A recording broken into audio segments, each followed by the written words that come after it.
Hello, beautiful. Today, I am so excited to welcome Sarah Simpson, also known as Sarah in Yellow on Instagram. Sarah is a body image and realistic wellness coach. She is the kind of person you want to be friends with because she's so fun, adventurous, and so supportive. And after doing a deep dive through a lot of her content, I just knew she'd be such a fun and valuable person to interview for the podcast. So, welcome, Sarah, to your Body is Not the Problem podcast. Thank you. I'm so happy that we're here. And we had a pre-call last week that was just like made me want to dive into everything we're going to talk about before it even started. So I'm so excited.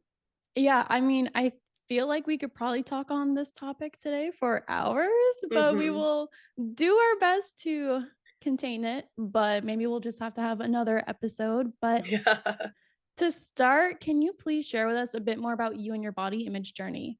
Yeah. I was thinking about this earlier today because it's like, where do we even start when it comes to body image? I think a lot of us have like a turning point where we realize our body image is something that's tripping us up or holding us back. And a lot of us would like think about like, oh yeah, I noticed that as like the first moment in my journey. But for me, I think with my client work, I've realized that our body image goes almost as early as we can remember the majority of the time. So I always struggle with this question because it's like I don't want to give you everything that's ever happened to me ever, but it's a long story. It's a long journey that I've been on already, and I'm, only 25.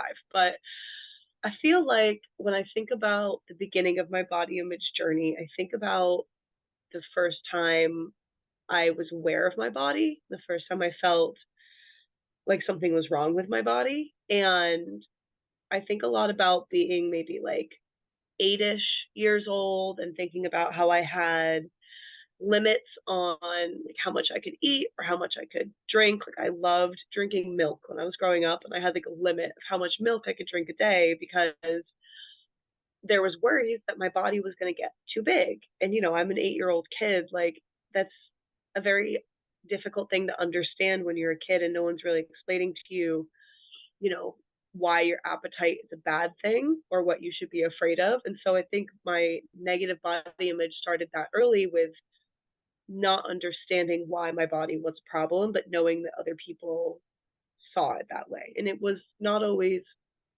verbal. Like a lot of times it was verbal, like, you're getting a little bit too big was a common phrase. But it was also like the cues and the energy and the tones that I took from the people around me, from, my family, from teachers, from all of these authority figures or role models, where I got this interpretation that there was something wrong with my body from a very young age. And so without giving my whole life story, starting at that young and just going through elementary school and middle school and being bullied a lot, and then high school and just having a lot of self-esteem issues, and then entering college and moving away from home for the first time and feeling like all of these experiences and negative thoughts and years of feeling like I was too big and I needed to change. And it impacted, if boys liked me or if girls wanted to be friends with me, all just kind of finally came to a head in college and became an eating disorder. I struggled with orthorexia for a long time. And the real like body image healing journey started towards the end of my college career when I was realizing how much my eating disorder was impacting all aspects of my life, everything from my physical health to my friendships and relationships. And the healing journey, the healing side of it has kind of been the last probably 5 years of my life. Yeah. And I think that that's kind of like the turning point that I remember, but I really, when I think about body image, can see how far it goes back into my early memories. I find it so interesting that you shared about like drinking milk. People were concerned that you were going to get too big because isn't the whole thing like you drink milk to grow up big and strong? Mhm. And it's like all of a Mhm. sudden they're telling you, wait, you're gonna grow up big and strong, but we don't want you to be big. It's like, what do you Yeah. want? Like what? And you're 8. I Mhm. can definitely see how that would be so confusing. And I also think that so many of us go through these journeys thinking that we're alone. So I do appreciate you sharing your journey Mhm. and very happy that you have improved your body image and now you're helping others. We need Mhm. more of us to be able to say, hey, your body is not the problem. Mhm. And today I'm excited for us to have a discussion around how our friends' body image can impact our body image, and also Mhm. discussing like how it can also impact you in a slightly different way when you are the bigger friend in the friendship. But Mhm. the first area I was hoping we could dive into is self talk. And Mhm. so, what are some things our friends can say about themselves that can negatively impact our body image? I'm so excited to talk about all the things you just mentioned. It's all such good stuff. But starting here, I think the most obvious one, I'm sure that comes to everybody's minds like right away, if they're especially like in I think female friendships, this is very common, is like, I'm so fat today, or I look so fat. Like tails all the time, right? Like I've been there. I used to say that about myself too when I didn't understand why that wasn't helpful or could be harmful to people around me. When I didn't understand that there's a lot better ways to describe struggling with our body image than saying I feel fat, because fat isn't a feeling and it automatically makes anybody who is bigger than you or is just struggling in their own body image, who sees themselves as too big, it makes them feel self-conscious at the same time, versus expressing our body image could be a way to relate to people and help each other. It really isolates us each even further. And so yeah, I think that's a really common one of like, oh, I feel so fat. I think another one that's kind of like a subcategory of that that's become popular in the past like 5-ish years is with the whole diet culture gut health obsession is, oh, I'm so bloated. And we are bloated sometimes, like absolutely, but bloated is different from being full. And I think that that's something that a lot of people don't realize, because we've learned to equate fullness as it, that's a bad thing. We must not, something must be wrong if I let myself eat or eat past comfort, which happens to everybody. So I think that that's a really common one too. But yeah, I think the really like the I feel fat or I look so fat today, and then any other form of that, including like, oh my God, I'm so bloated, something that comes up in a lot of conversations when we're getting ready to go out or we're getting ready to go to dinner or we're on vacation with our girlfriends, or you know you're at home and you're hearing your mom get dressed for work and talk about her own body. It's those phrases that come up a lot.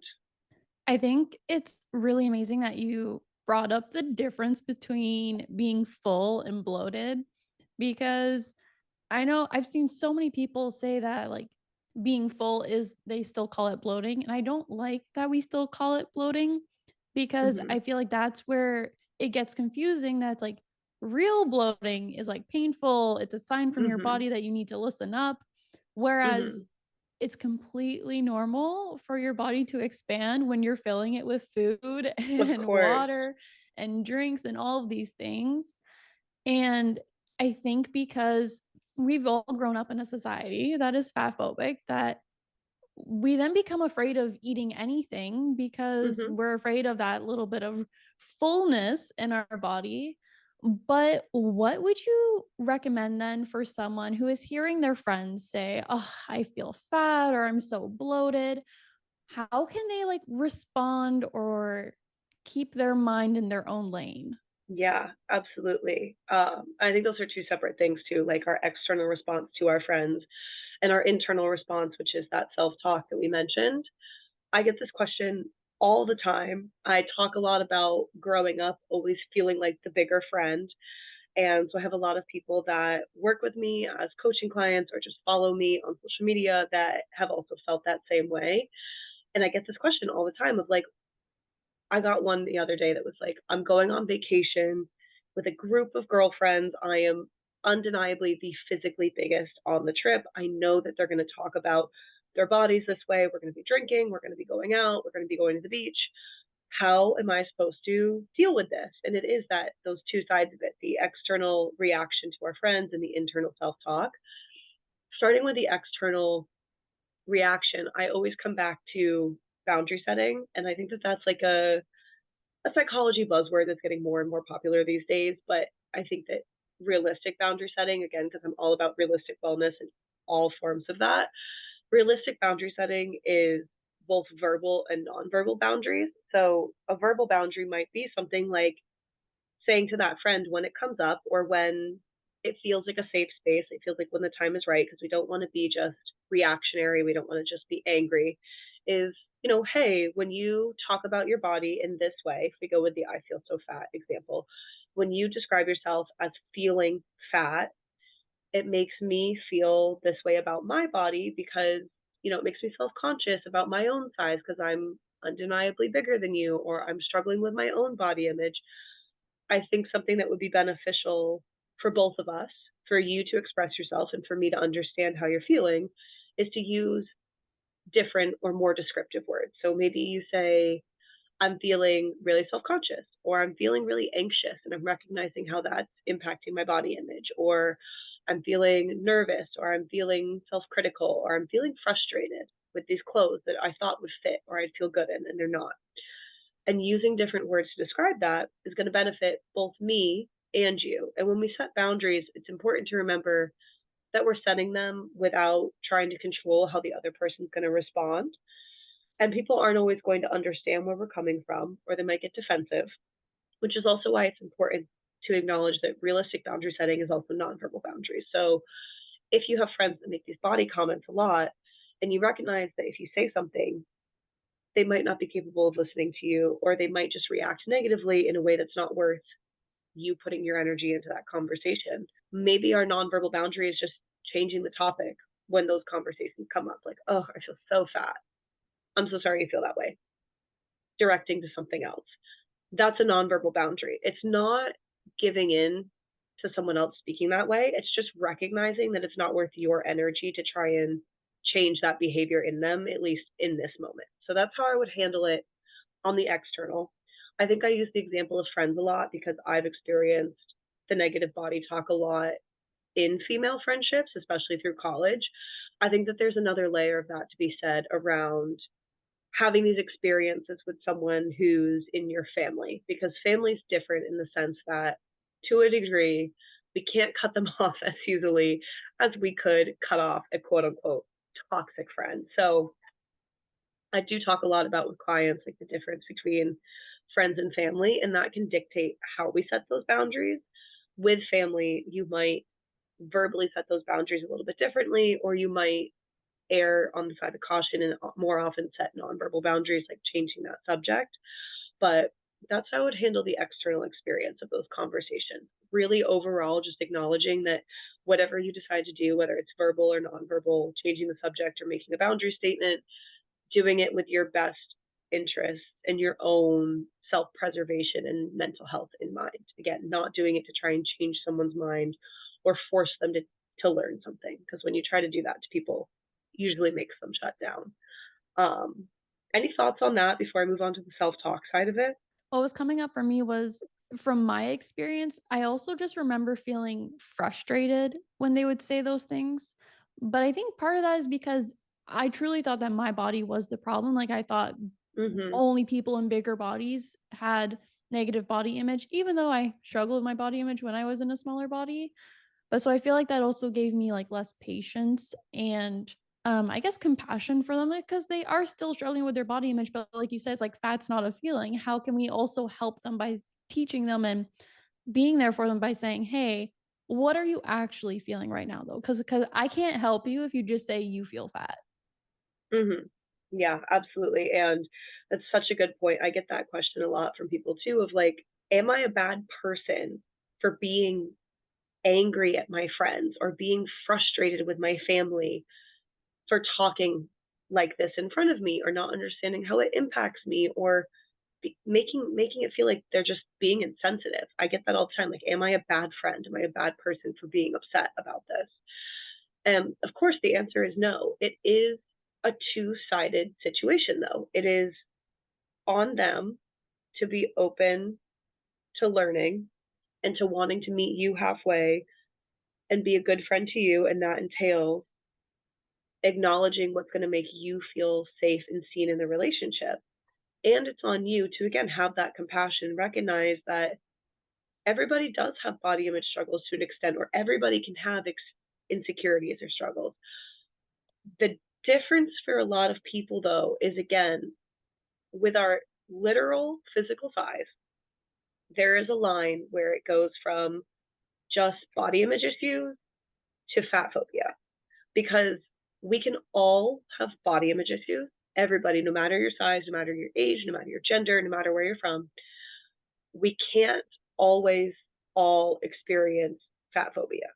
And so if you have a friend who's in a bigger body, they are just unfortunately societally more susceptible to being discriminated against or being judged for their body size. And so that's something that we don't have to relate to all the time. Like it's okay to recognize I'm in a smaller body, I'm in a more privileged body because of my thinness. I'm less likely to receive that judgment or discrimination. That might not be something that I can understand in your experience as a friend or as a partner or as a family member. And I still want to meet you halfway and be there for you. And so I think that that's where a lot of that frustration comes from because it's like, yeah, I have this compassion that we all have body image issues, but like I'm literally 10 pant sizes bigger than this person. Like they don't get what it's like for people to automatically assume that I'm less healthy or less beautiful or less worthy. And so it really is acknowledging within your relationships, like how can I meet this person halfway and are they meeting me there too? I love and appreciate that clarification so much, and I think that's a beautiful way of explaining and reminding the differences of, like, because there's fat phobia and being fat phobic, but they're Mhm. experiencing fat phobia and body image issues, and it is different. Mhm. Absolutely. It is different. Yeah.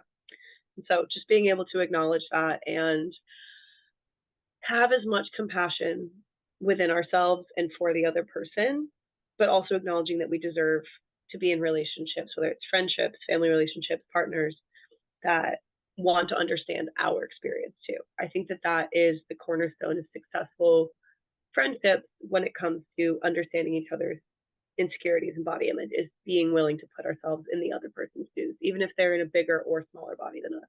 Yeah, for sure.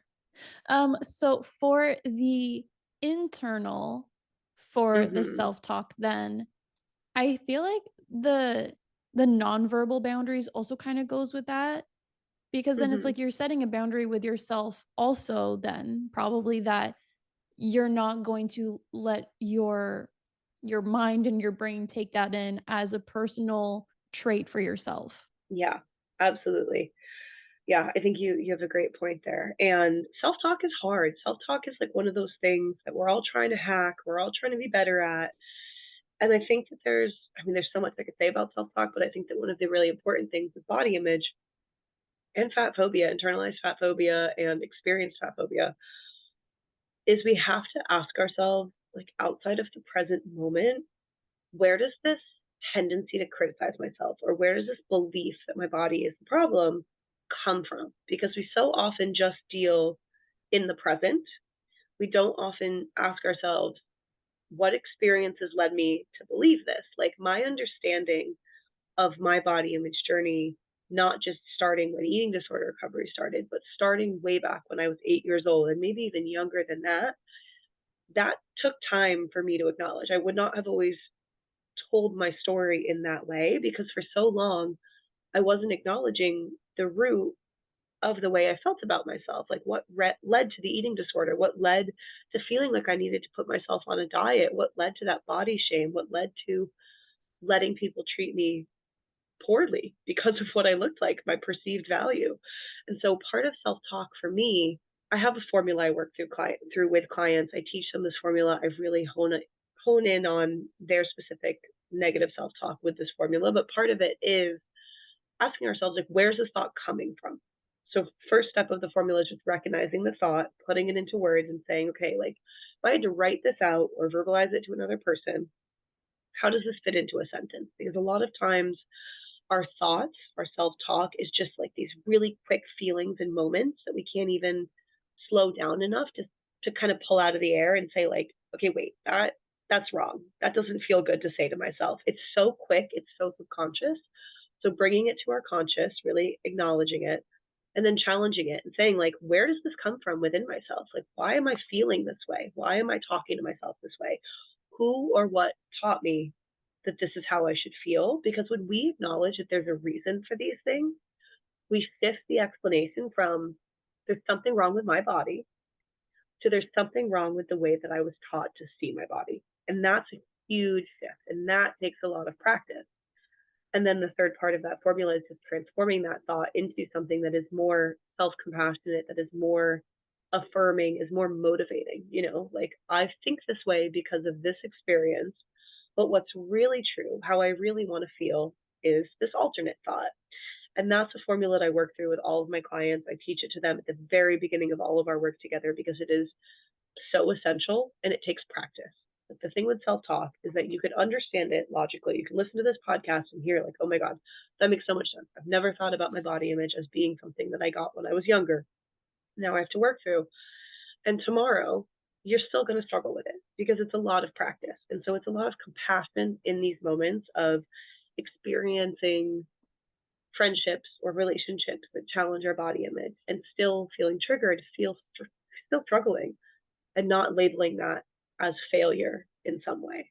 So maybe the first piece of homework for you listening right now is to start thinking about, where did these thoughts come from? Where did these feelings come from? Because you weren't born speaking negatively about your body. Like you were saying, Mhm. it's something you learned from somewhere, whether it's school, family, magazines, TV shows, literally everywhere is teaching you and normalizing that negative self talk Mhm. is normal. It's normal to go shopping with your friends and go into a change room and you tear your body apart. It's like, why are we Mhm. normalizing that? I don't know. But I love that that is the first thing that you work with your clients, because that's going to impact so many other areas in your body image journey. Mhm. Mhm. Absolutely. Yeah.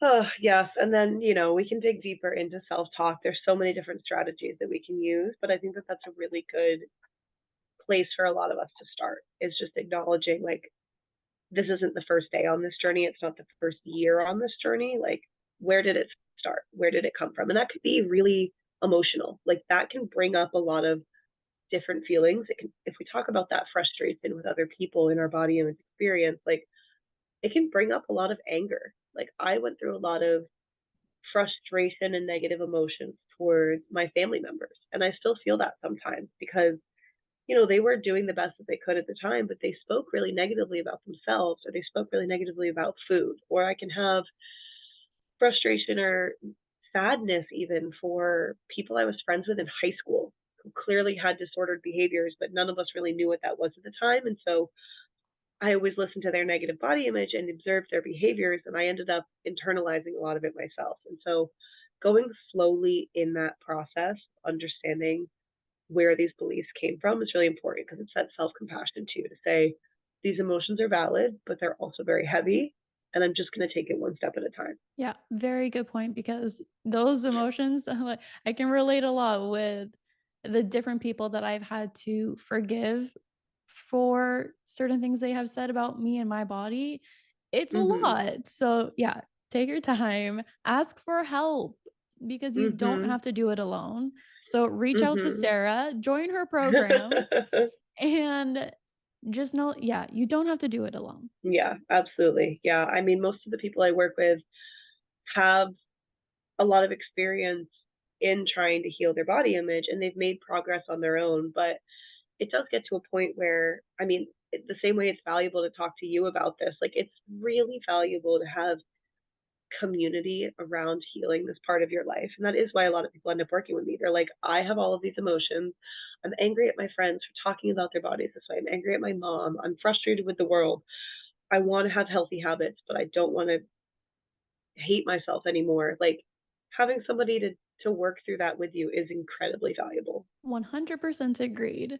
Next, I would love to chat about how the health behaviors our friends exhibit influences us to feel negatively about our body.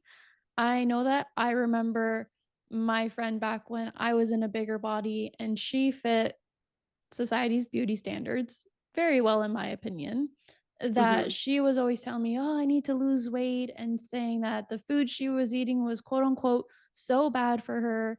And then times when I would tell her I was working out, then she would beat herself up in front of me for Mhm. her not working out. It's like, how can we be supportive of our friends and with their body image and their health goals if they have them, with while also again, I guess it probably is going to come back to boundaries, but keeping our mind in our own lane when it comes to taking care of our health because if they are struggling with their body image and they are saying things like, "Oh, I feel fat and I need to work out," and all these things, they may be going about health or losing weight in an unhealthy and unfun way. Yeah. So much I could unpack. This stems back to the experiences that I've shared about on social media and share with my clients about always feeling like the bigger friend. And like all of my, I don't know what it was. I said this to you on our pre call. I just like attract tiny people into my life. Like all of my friends, beautiful, amazing humans. And I shouldn't say all of them, but often, we get that tunnel vision when we think about our body image. We see only tiny people around us. But a lot of my friends, like a proportional amount, are very small. Like they're just built small. Like all of my friends in college, all my roommates in college were just like 5 feet tall and less than 100 pounds. And I hate to put numbers on it, but like that is just an objectively tiny person. And then I was in Bali for the past 6 months living in Bali, and I made an Instagram video about how like all of my friends in Bali were smaller than me too. And I think that that's just an experience a lot of people have, whether it's our best friend or, strangers that we compare ourselves to. Like seeing someone that looks different than us, whether it's them being smaller or bigger, because there's always the other side of that too. Like all of my friends are bigger than me, or all my friends are taller than me, and I've always wanted to be tall, or, I've always had nice boobs, but this girl has a big butt, and I've always wanted that. It never ends. There's no right or wrong, and there's never an end to comparison. But it is that experience of like comparing ourselves to the people that we're around the most, or the people we see on the internet, with social media these days. And that can be really challenging for our body image. I think that there's a couple things I've learned through my client work, through my own experiences. Oh gosh, so much I could say. But number one being with comparison, remembering the reality of the comparison. And what I mean by that is there's a series of questions that I walk myself through and I walk clients through when we tend to compare. Remembering the reality of comparison is really just remembering how little you actually know about a person and their body and their body image, even if it's your best friend. Like you might be around them what feels like 24/7, but you're just not in their head. And you're also not there when they're alone. Like you don't know how they actually truly feel about themselves deep down. You don't know what they do behind closed doors. So remembering the reality of the comparison is asking ourselves, like, can I really have enough information to make judgments or assumptions on how this person looks, why they look that way, and how they feel about that? Because we so often compare our physical bodies without acknowledging, like, okay, she's got an amazing butt. I wish I had that.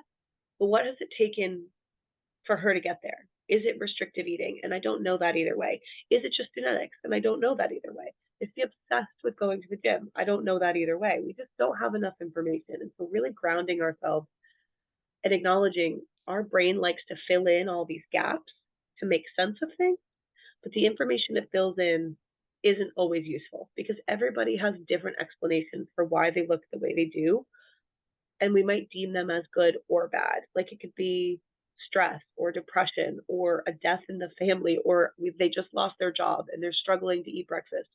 Or it could be really positive reasons. They just retired, or they just, I don't know, won a sweepstakes. It could be all these good things that happen to people, and we just don't know the story behind it. Like they could have a really good relationship with movement, but either way, that's not indicative of how they look.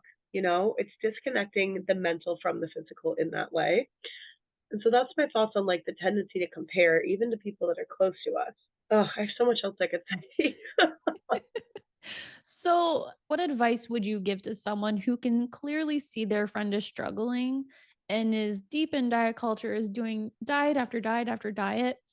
How would you go about having an open and honest conversation with them to be like, "Hey, I'm concerned about you." Mhm. Mhm. Yeah. That can be a really tricky one. So I'll preface this with saying like I have been eating disorder recovered for a couple of years. I'm very open about it on the internet. I My work is centered around it. Like so much of my life is centered around eating disorder recovery, body image, calling out diet culture.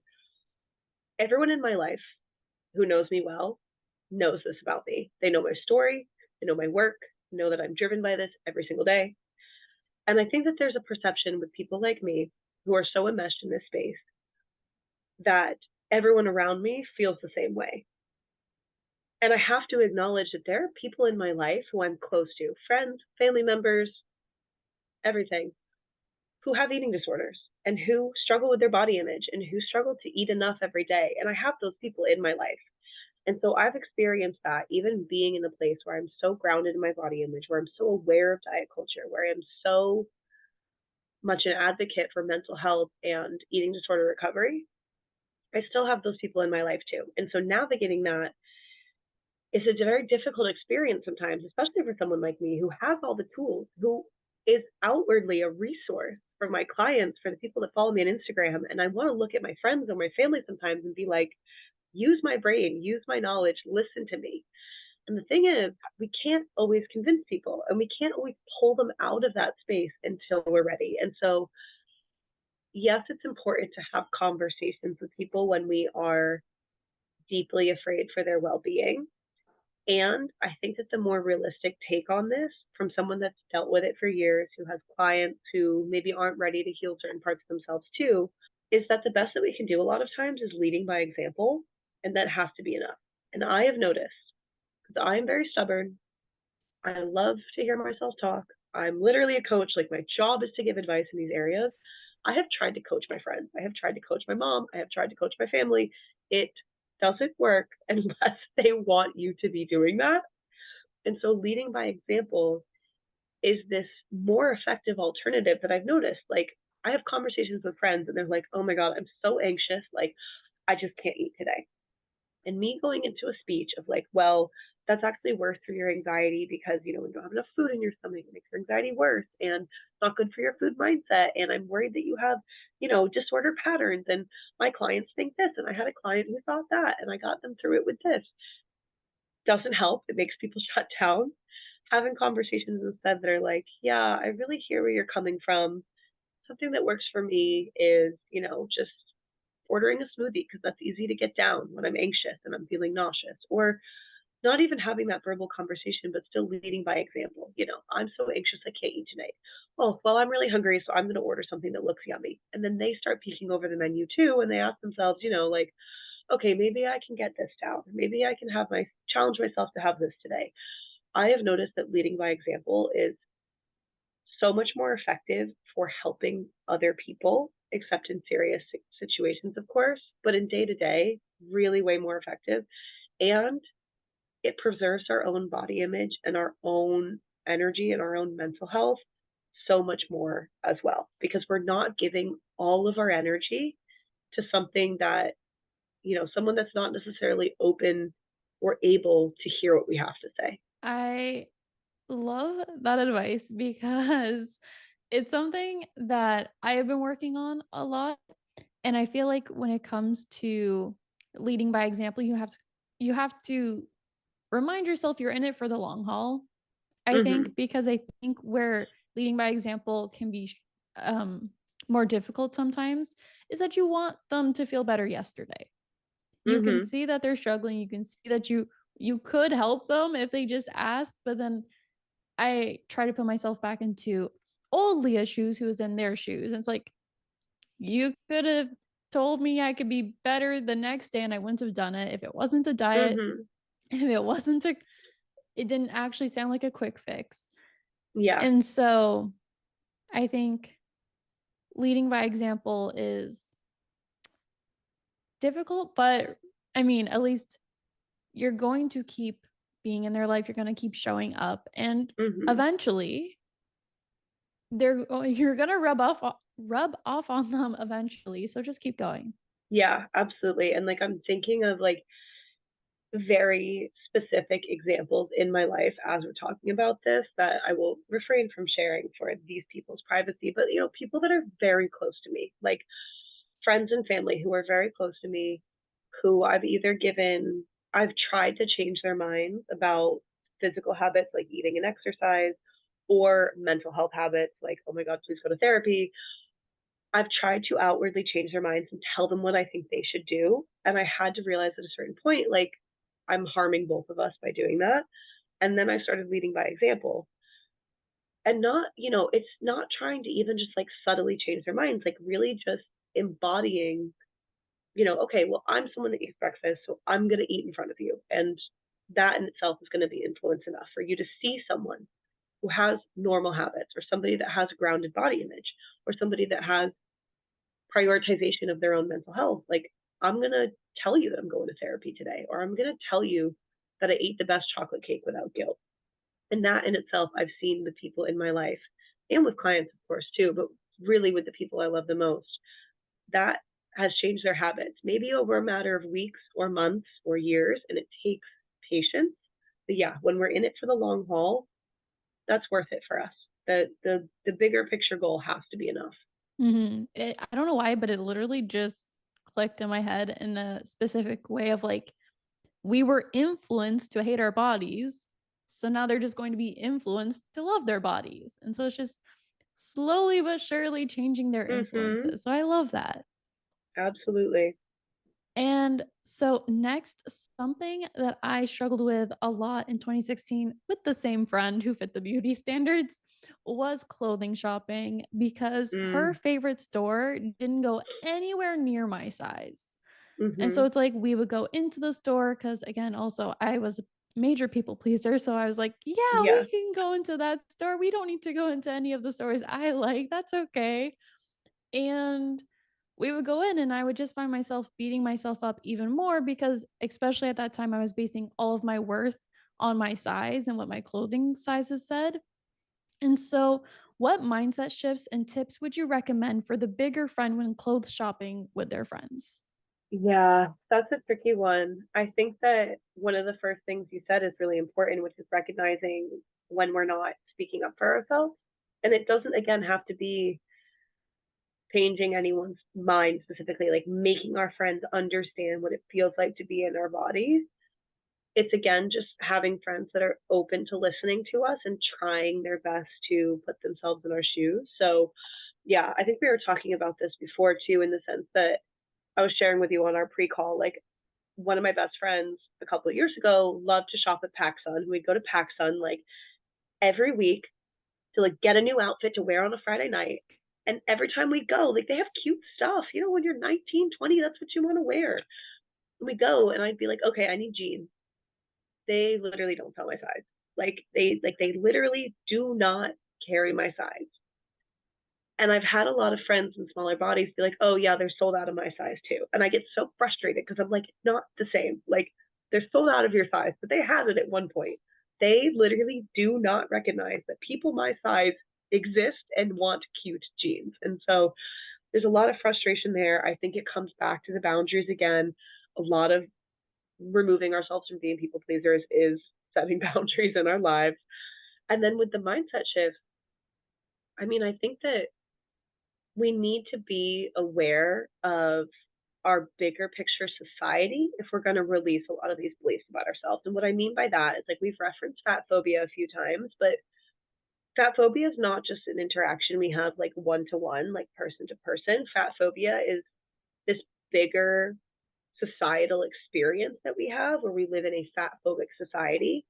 So if you're confused by what that means at all, if you can't list like tangible examples of like a fat phobic society, you need more education on what that means. And it's not a bad thing that you don't understand. It's just if you have the knowledge, that is your power to be able to talk back to those thoughts of being like, okay, Paxson doesn't carry my size because it caters to this beauty standard. And this is where the beauty standard comes from. And this is why keeping people out of the beauty standard, keeping people that can't fit into it, this is how it benefits them financially as a company. Like understanding the inner workings on an infrastructural level of that phobia helps you talk back to those thoughts and understand where they're coming from to such a deeper extent that it doesn't even feel like an argument in your mind. It is factual. You're like, okay, understand why this is happening. And that distances you from putting it on yourself and saying, this is happening, they don't carry my size because my body is too big. You can say to yourself, this is happening, Paxton doesn't carry my jean size because of these bigger social issues. And I am unfortunately a victim of that. So I think that that is genuinely like understanding our own fat phobia and our own diet culture is so liberating for people. Like knowledge is such power in that instance. And then again, coupled with the boundary setting in real time, coupled with the advocacy for ourselves of being able to say, like, I don't have to go in person shopping with my tiny friend all the time. Or if I'm going to, maybe it's not about buying clothes for me. Like maybe I recognize online shopping is my best friend in this situation, or certain stores that carry larger sizes are my BFF, but they don't have them at this mall. So I'm going to make this shopping trip about quality time. Or I'm going to make this shopping trip about going to that pretzel place in the mall that I absolutely am obsessed with and getting some enjoyment from food in that sense. Like I'm going to recenter the purpose of this experience from me needing to fit into a certain size or a certain store to me having a different life experience. That is such an amazing tip. It also made me think of how it's like, what do you think happens when they don't carry your size? Oh, you're probably more likely to go start a diet. And how much is the diet industry worth? It's Exactly. it's worth a lot of money. And then Mhm. also just the friendly reminder that your body was not built to fit clothes. So you don't need to shrink down your body in order to fit and shop in those stores. Like you said, online shopping. They even the Mhm. stores that don't carry your size in the store, sometimes they have it online. So you can still then shop at that store, but you just maybe can't do it in person. But I also love the idea Mhm. of going and getting it like your favorite pretzel and like changing the purpose of the shopping trip. Mhm. Mhm. And if you're thinking about that shopping trip and being like, there's nothing positive that I can't change the purpose. Like there's nothing positive I can see. Like there's no pretzel store I want to go to. There's no bookstore I want to go to. There's no quality time that I feel like I need to spend with this person. Don't go. Give yourself permission to say no or to suggest a different activity or frankly make up an excuse for why you can't be there. Like that is a boundary you're setting within yourself too. And that is so important. But yeah, along your remark of our bodies not being made to fit into clothes, one of the things that when I say education is power, like the knowledge I now have from researching it myself and teaching it on social media and teaching it to my clients about how size charts work is something that is so liberating. Like size charts are not regulated and they are different for every store, every company, and even every style within the same company. Like just understanding that, for example, is something I learned from learning about this. Something else I now understand is that we had like it's not imaginable for us in modern day because everybody alive today did not experience this, but before the industrial revolution in America, we handmade all of our clothes, which means everything was made custom sized. Having to fit into these categories of small, medium, large, extra large, plus size, petite, that is a modern day experience. We used to hand make clothes. We never felt like we couldn't fit into clothes because they were all handmade. They were all custom made. And so the reason that we feel like we need to fit into these sizes is because of mass production, not because there's something wrong with our bodies. And that's just one of those things that like makes me feel mind blown because I never would have considered that before until I understood like the history of the fashion industry. And it's just all of you need all of these examples to put in your brain of like, okay, these are the reasons I know my body isn't the problem. Yeah, and then having it be a habit that you remind yourself of those things when you're out Mhm. shopping. Mhm. Absolutely. Because yeah, this is very interesting to think about how it's like there was a time when there weren't sizes the way there are now. It's like, Mhm. how did they do it? How did they know their Mhm. worth? What? Mhm. Mhm. They just didn't think about it. Like it was just not a problem that people had to reckon with. I mean, body image as a whole, yes, but like being a certain size, like there used to not be sizes. There was just, oh, I'm wearing this shirt that someone in my family made for me. I wonder how their body image was back then. It'd be so interesting to know. Oh, that brings in the whole conversation of like if you learn about the history of beauty standards and you see how they've changed over time, like even in the past 100 years, like we currently have this obsession with being like slim thick, like having big boobs and a big butt but a flat stomach. When 10, 15 years ago, like I remember being like 10 years old and it being an insult to say like if you eat that, it'll go to your ass. Can you imagine if we told gym girlies today, like, if you eat that cake, it'll go to your butt? We would run out of cake. Like, it's crazy. It just changes over time. And so we're trying to compare our evolutionary millions of years of history bodies to these fleeting beauty standards and these fleeting changes in clothing production or size charts that, we're just so much more than that. We are millions of years in the making. Amen. Now, this is one that I don't have any experience in, but I think it's important to address dating or going out to parties or clubs with friends when you're the bigger friend. I know you shared some Mm. experiences on your social media, but what did you notice happen when you went out with your friends? Oh gosh, where do I start?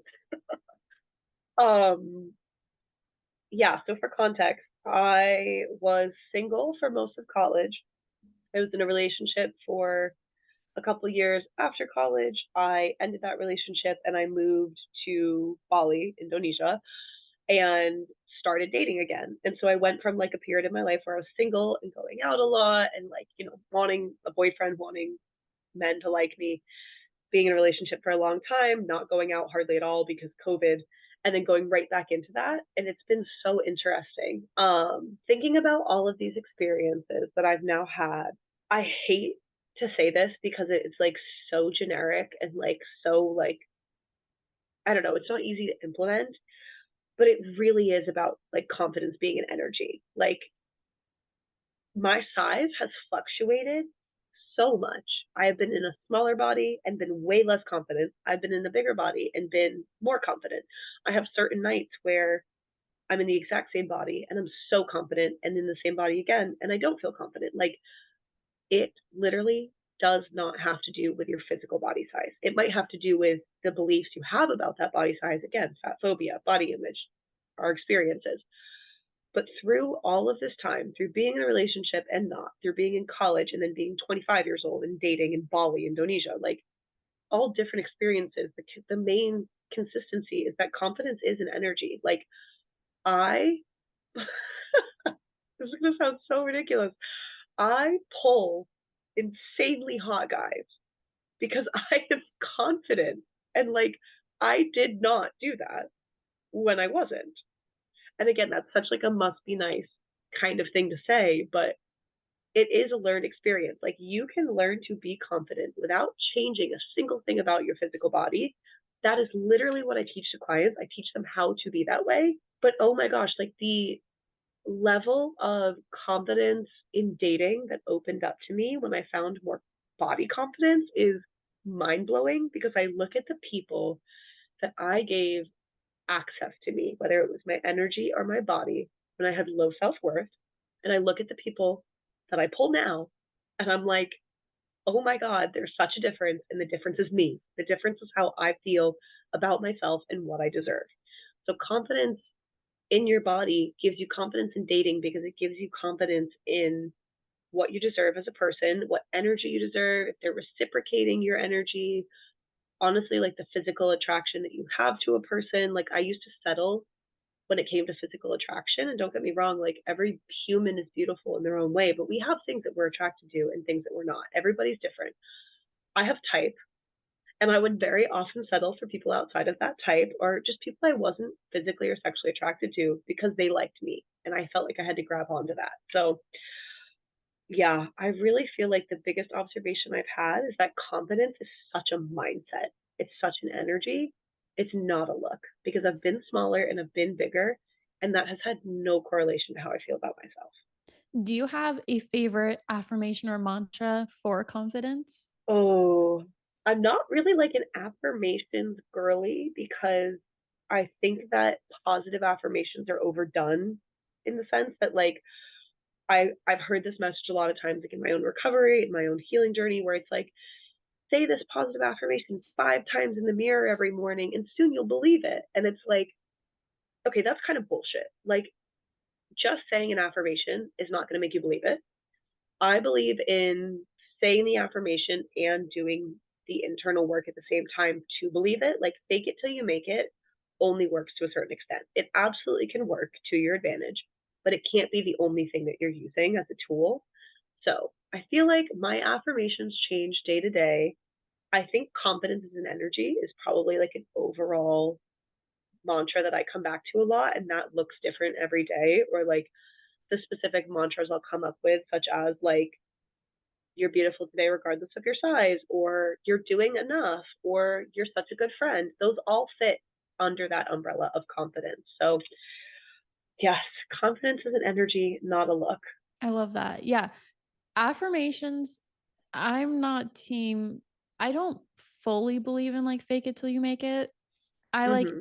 when I say affirmations, I mean like a mantra or like just new Yeah. thoughts you want to think, but they still have to feel true because otherwise you're just going to Hmm. stop saying them. You're going Yeah. to do it 2 days in the mirror and then you're going to be like, okay, well, that didn't work. It's like, I wonder why. And then you're mad at yourself that it didn't work. And it just adds Yeah. to that. Like you stack the shame on top of the negative feeling, which doesn't help you release the shame, but it's still there. Yeah, exactly. And I actually just found this account on TikTok, which I thought was so interesting because I know I've heard a lot of like, oh, well, guys want like a really small, super skinny girl, and like, I'm just not their type, and things like that. I found an account, it's at 11 ESPI. I'll share it in the show notes. She goes around interviewing a whole bunch of different people asking, would you date someone who is plus size? Mm, And some people say no, but a lot of people say yes. And so it's like, one, because they don't see your body as the problem, they find you attractive, and they're seeing you as more than just a body. So hmm. I feel like it's just a cool way to go out and find proof, also, which I think can benefit the confidence when you're going out with friends or even just by yourself and dating. Hmm. But it's been so interesting to watch the people's responses when she just goes up and is like, would you date a plus size person? And the responses are so interesting, but it is proof that your body is not the problem and it's not the thing holding you back. And confidence Hmm. is an energy. I love Yeah. it. Absolutely. Yeah. And like when I say I have a type, like, I love certain celebrities and they all kind of have like a similar look. But when it comes to the people I actually end up dating, like I have type in the sense of like the energy and the personality they bring. They all look so different. So different. And that's because it is like confidence is an energy. I'm an energy person. Like it's what you give off. It's what you contribute to a relationship with someone so much more than what you physically look like. And I think that gets more and more true as we get older. But if you're with somebody who like does care that much, like, are you the problem or are they? Is it their own Exactly. internalized diet culture and fat phobia, or is it your body? I feel like it's the first one. So, the last main question that I have for you is, how can we bring ourselves up to a pedestal? Because I feel like many of us put our friends on such a high pedestal, and then we're down here always feeling like we're not good enough for them. We're not good enough to be their friend. We feel like we need to overcompensate. So we don't need to bring them down in order for us to go up. So how would you recommend someone keeping their friend up on a pedestal and bringing themselves up to an equal playing field? Yeah, absolutely. And I like that you say like we don't have to bring them down because I do think that like seeing the reality of something is acknowledging that not everybody's perfect and that doesn't have to be something that is hurtful to the other person, even if it's just our own thoughts. Like, but we can ground and say, like, okay, this person isn't perfect in these situations, and I've loved them anyway. Why am I not extending that same love to myself? So I think that that's really important. I also think that like a strategy for self talk that I use as often as I can is talking about or to myself instead of in like the first person, like how am I going to navigate this or why am I good enough? I speak about myself in like the second or third person.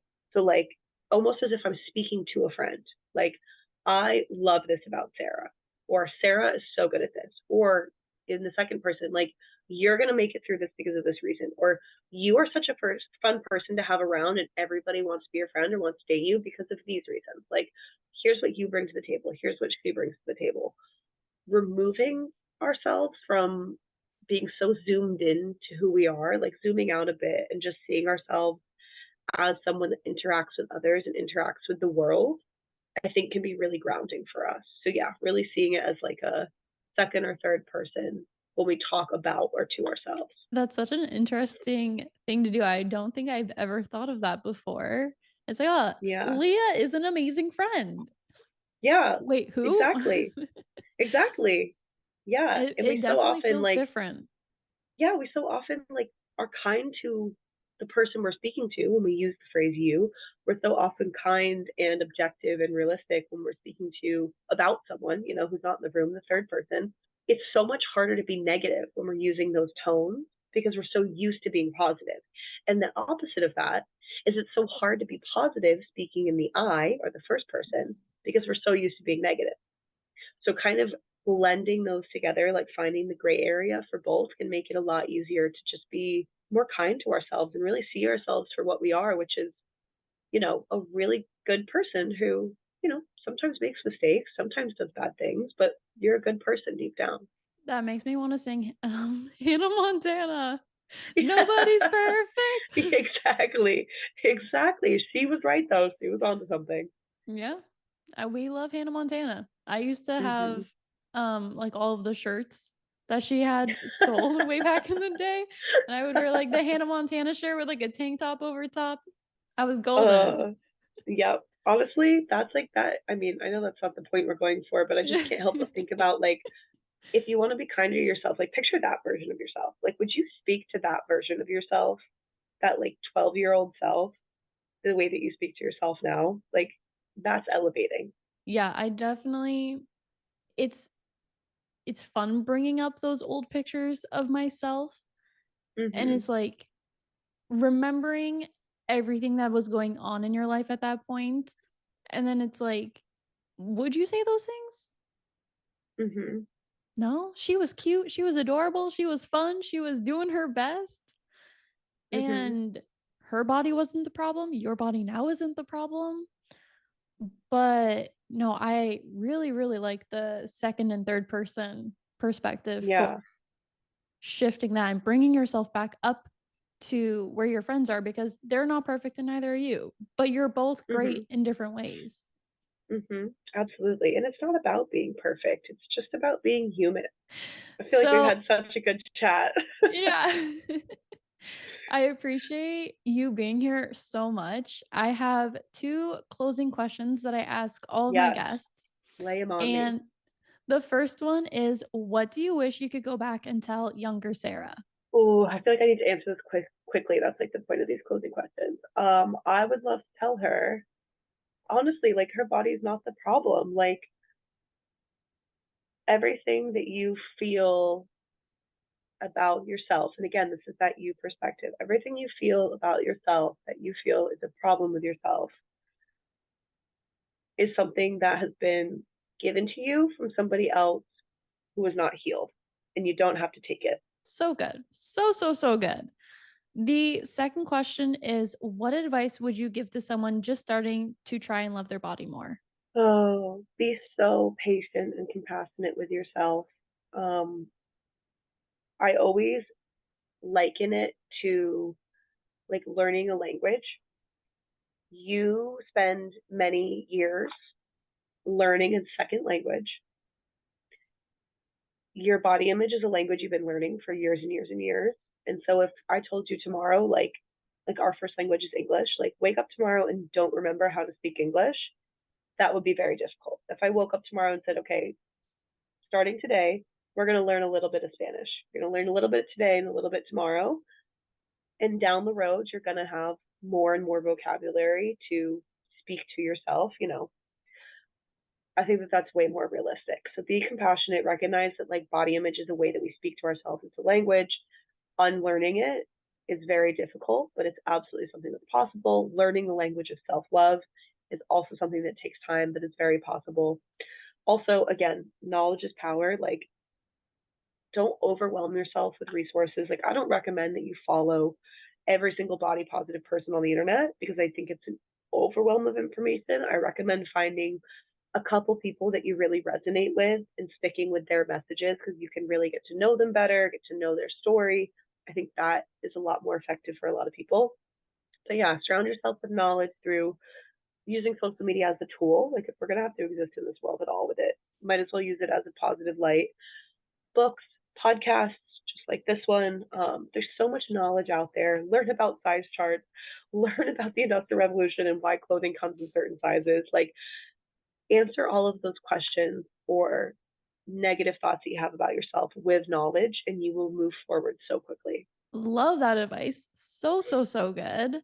And just thank you so much for all of your time today, for sharing and being vulnerable with us. And for those who are interested, how can they find you or where can they find you and how can they work with you? Yeah. So I am on Instagram, TikTok. I use YouTube and Pinterest, all as Sarah in yellow, like IN and then the color yellow, Sarah with an H. Very important. I have been at that handle for many, many years now. And you can find all of my work there. I'm most active on Instagram. I think it's the best way to connect with people that follow me. I love that Instagram has a DM feature. I read every DM that I can. Instagram is also how I find most of my clients. Like people reach out to me. I do a lot of different options for coaching. I can do like a one-off call with you if you've never done something like coaching before and you're not sure it's right for you. I do like a one-time, 1 hour call where we dive deep, and then I give you a resource bundle that we can relevant exactly to your needs. We can attach to that. Or I do longer coaching programs. That's the most common with people who recognize that they need multiple sessions. I do groups. I'm actually starting a group this Wednesday, this new session of it. I'm so excited, Dream Growth Circle. And then I do one-on-one as well. But you can always DM me. We can get on a call and figure out exactly what's right for you. And then also at the link in my bio on Instagram, I have an opportunity to explore some of my like ebooks and other resources. I've got a free body nourishing journal prompts resource that you can download. Otherwise, I have like $5 resources that are really great there for optimizing your food mindset or your movement mindset or your body image. And then you can also hop on my email list. My email list is totally free. I do like a Monday mini, which is a email newsletter that's on a specific topic, usually like something I don't talk about on Instagram. And that's a really good resource to have too, completely free, and goes out every Monday. So yeah, I have so many ways that I connect with people and I work with them. My client work is obviously like my favorite thing. I've had so many clients move through my programs and just gain so much, and I've watched them grow so incredibly much that it is so inspiring. And I really do think that it is the best way to make changes in your life quickly. The work that I do is body image and realistic wellness. So it's developing nutrition and movement and mental health and self love practices that are anti diet, that don't require us to change how we look, but do last a lifetime. And I'm a coach because I've been coached and I recognize that it's just so monumentally changing for so many people. So if you feel like you're stuck, it might be the perfect person for you. Amazing. Well, I will link all of these in the show notes. So you can just scroll down right now and then you will find all of the links to everything she just shared. And I don't think you mentioned it, but it's one that I want to go purchase is your bikini guide that you have. Oh yeah, yes. I have it's I think it's $5 or $6. It's also at that link in my bio. If you scroll all the way down. It's the bikinis master list. I basically just realized that like I've been bathing suit shopping for years and I get so frustrated online shopping because I have to go to all these different websites and then like find out if they have my size and then find out if they have styles I like and then find out if it's affordable. And it's like finding websites or even just like one bikini that fits all of that criteria is so frustrating. So when I was bikini shopping one day, I was like, I'm just going to make a spreadsheet and I'm going to make a spreadsheet for me, but then I'm going to share it with other people. So it's, I believe it's up to like 70 or 75 different websites. And I have on this spreadsheet that you download for like $5, the full size range that they offer, the price point, my personal notes on how cute I think it is. Like I ranked it like out of 10, how cute I think it is, which is objective, of course, but then subjective notes about why I think it is that way or what I like about it. Like if they have diverse models or if they have really good sales, things like that. And then the link to go to that website. So you don't even have to type it in yourself. Just so helpful. If you know that you're going on vacation or you're sick of buying bathing suits that you're always like half falling out of because they don't carry the proper size. Truly life changing when it comes to bikini shopping. Yeah, I'm sold. Sold, Yeah, sold. yeah. It's Because such a good resource. I keep going online and I keep looking at all these different places and I'm like, I'm not sold on them because I'm not overly a fan of buying these bikinis online, but I feel Yeah, like you can only find certain types of bikinis online. exactly. So that's gonna be the first thing I do as soon as we hang up. So It's such a good resource. Like I use it myself. I'm like, okay, I need a bathing suit. Let me open the spreadsheet in one tab and this and the other. And then you can just click on it. It's so easy. But yes, I love that one. brilliant. Well, again, thank you so much. I appreciate it. Yeah, And this was so much fun. I know. Yeah, this was perfect. All right. Well, just remember that your body is not the problem.